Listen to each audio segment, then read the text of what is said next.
దేవుని వాక్యం చదువుకున్నాం ప్రియులరా. యోనా గ్రంథము 2వ అధ్యాయము 7వ వచనం. Book of Zona 2nd chapter 7th verse. కోపంలో ఉండి నా ప్రాణము నాలో మూర్ఛిల్లగా నేను యెహోవాను జ్ఞాపకము చేసుకొని నీ పరిశుద్ధ ఆలయంలోనికి నీ యొద్దకు నా మనవి వచ్చింది. ఓకేనా ప్రియులరా.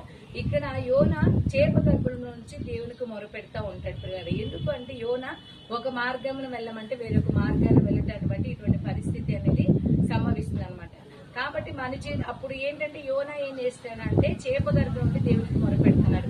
అలాగే మన జీవితంలో కొన్ని సందర్భాల్లో ఒక మార్గం గుండా కాకుండా వేరొక మార్గం గుండా వెళ్తున్నప్పుడు కొన్ని పరిస్థితులు ఎదుర్కోవాల్సి వస్తుంది. దేవాదేవుడు సెలవుసిన మాట ఏంటంటే కష్టకాలమని వారు యెహోవాకు మొరపెట్టిరి, ఆపదలోండి ఆయన వారిని విడిపించని చెప్పాడు. ఇక్కడ యోనాన్ని తప్పిస్తున్న దేవాది దేవుడు మనము కూడా ఎటువంటి పరిస్థితుల్లో ఉన్నా కూడా మనం ప్రార్థన చేసినట్లయితే మనం తప్పిస్తాడు పిల్లరా. దేవాది దేవుడు యోనా మనవి ఆలకించాడు, మనవి కూడా అంగీకరించి సహాయం చేయను గాక. ఆమేన్. May God bless.